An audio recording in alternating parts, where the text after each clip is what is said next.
Hello friends, welcome back. It has been a little over a month, but we are back and we are ready to get started with our spring planting season. Today we are going to start the very first seeds for our garden. We're going to be planting onions and a couple of other things. There's two main ways to plant an onion. First of all, you can get the sets, or you can get onion seeds. An onion's a biannual, which means it lives for 2 years, unless you take it out of the ground and eat it. But just as a natural plant, it lives for 2 years. So a seed obviously is right at the very beginning of its life cycle. A set, or little onion bulbs you can get at garden centers, are pulled out during the first year and they're planted, and they're basically living their second year of life cycle. And they really want to reproduce. So with sets, a lot of times you'll get them sending up their shoots with their seeds pretty early before the onion is really big. So a lot of times you get bigger onions when you plant from seeds. Sets, the benefit to that is that you don't have to have as much time. It takes a really long time, like 120 days, if you're going to plant onions from seeds. So sets are a really easy way to get started. In fact, you can see our video from last year when we had first moved in. I didn't have time to plant from seeds, so we planted sets and we had okay-ish luck, but I'm so excited to get to plant from seeds this year.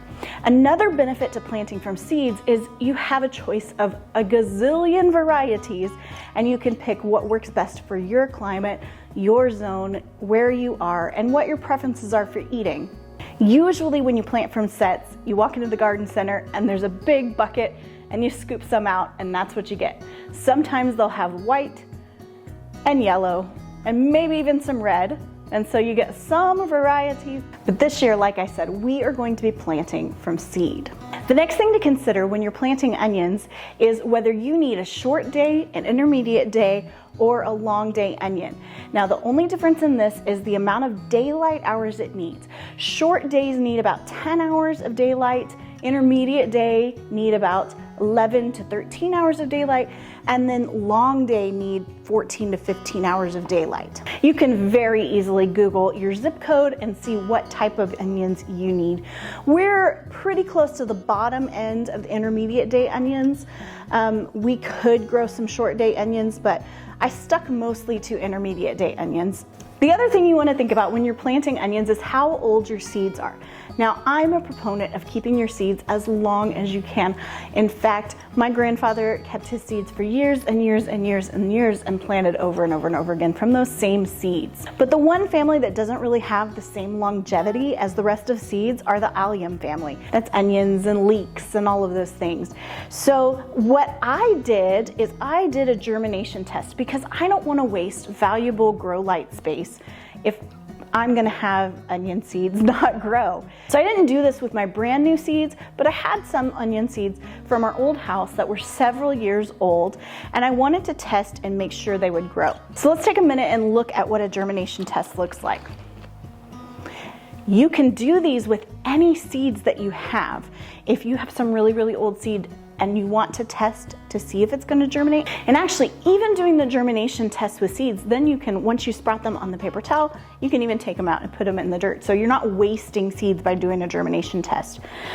What I did, I divided my plates into 3 sections, and then I put numbers on the side to show which bunch of seeds I had. And then I just sprinkled seeds on a wet paper towel and sealed it up in a Ziploc bag. Onions typically take 7 to 10 days to germinate, so by the end of the week I could really tell which ones were germinating. Now, in order to do a germination test, you have to do a little bit of math. It's not really super complicated math. For instance, if you have 100 seeds you put out and 75 of them germinate and 25 don't, you just divide 75 divided by 100 and you get 0.75, which means you have a 75% germination rate. Really super simple math. Any calculator will do it. But that tells you your germination rate. And all of these, except for one, had about an 80 to a 90% germination rate.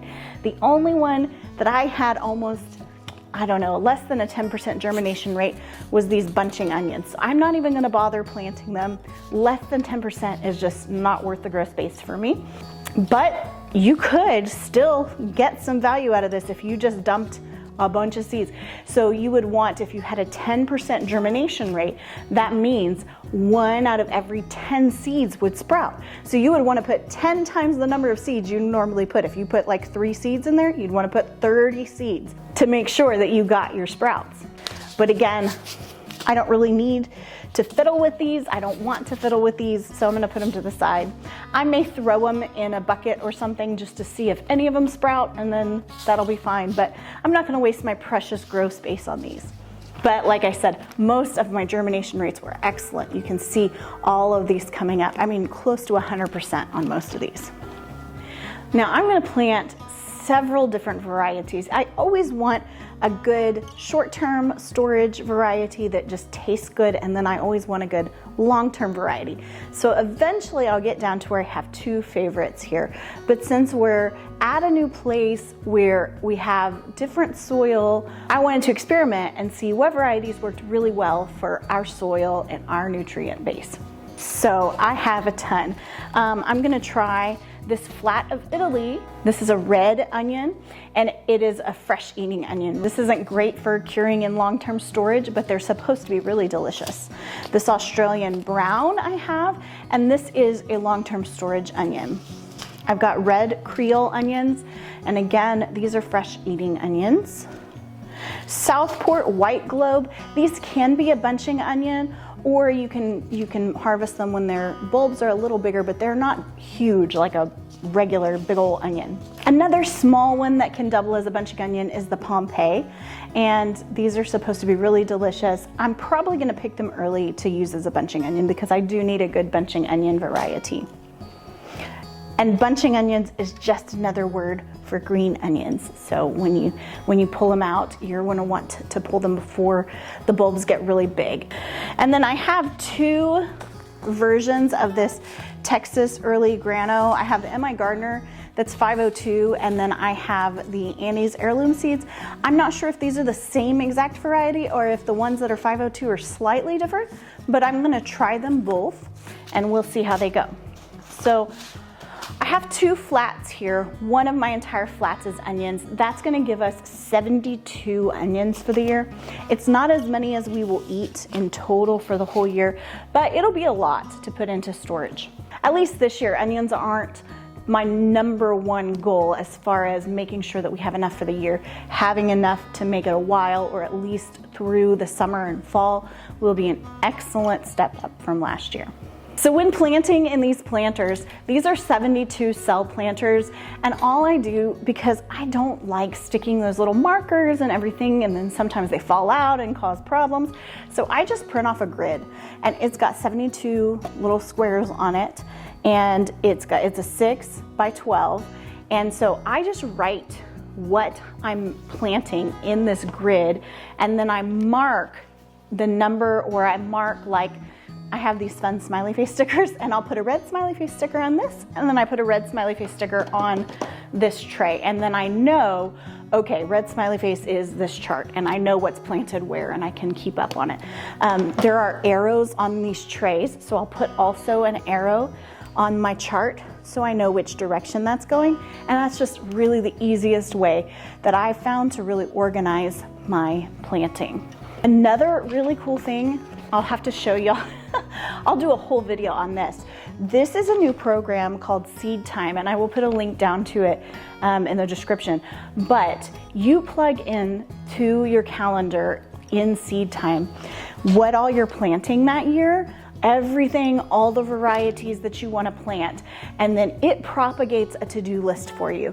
And you put in your zip code and it'll tell you, okay, it's January 21st, so here's all the things you need to do this week. You need to plant your onions, you need to plant this variety of this and this variety, and it'll tell you when to harvest, when to cultivate, when to do all those things. It has been an incredible time saver. My husband got me the paid subscription for my birthday, but they have a free subscription, and the free subscription does almost everything the paid version does at this point. They're developing new tools to go with it. It's a really new program, but anyway, I'll do a whole video on that if y'all want, just showing you around because it's spectacular. But that's what this list is. It's the list of everything I need to plant this week according to seed time, so it's ready to go. So I'm gonna start here, and you can't see it from here, but this little tray from last year already has a little green smiley on it, so I'm gonna take a green smiley and put it here. Another thing I wanted to mention, you want a really good seed starting mix. Last year I was able to compare and contrast and see the difference, my homemade personal seed starting mix versus the bagged seed starting mix. It made a big difference in being able to keep the seedlings moisturized and being able to grow them and keep up with them. It was night and day difference. So I would highly recommend making your own formula of seed starting mix. And if you want to know what formula I use, I will link that video down below and you can see the seed starting mix video from last year. All right, let's get planting.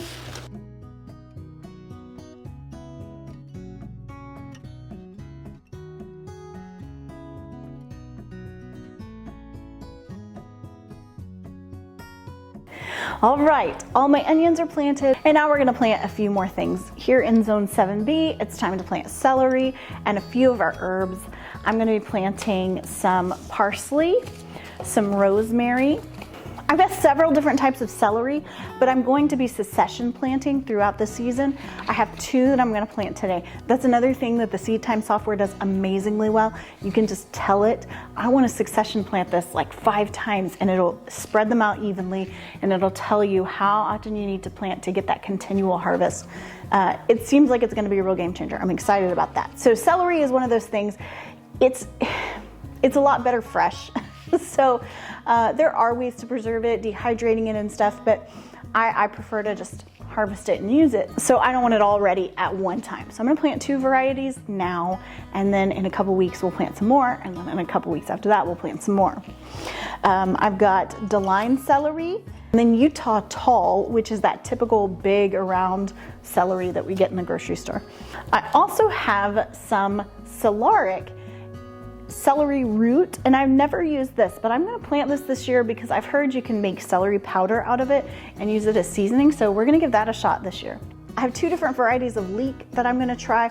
We don't use a ton of leeks, so I'm not planting a ton, but I did want to give a few a try. We're going to do the classic American flag leek and then giant Musselburgh leek.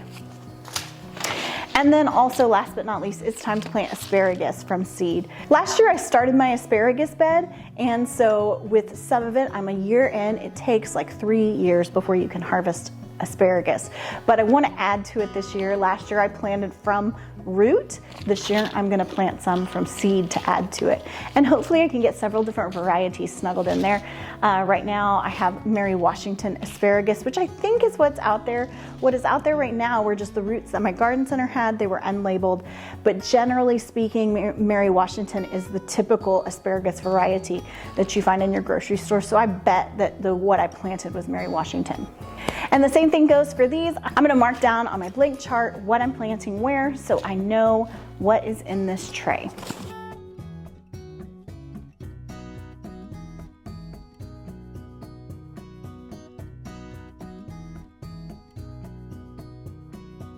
Now the last thing to do is to put our humidity domes on these babies.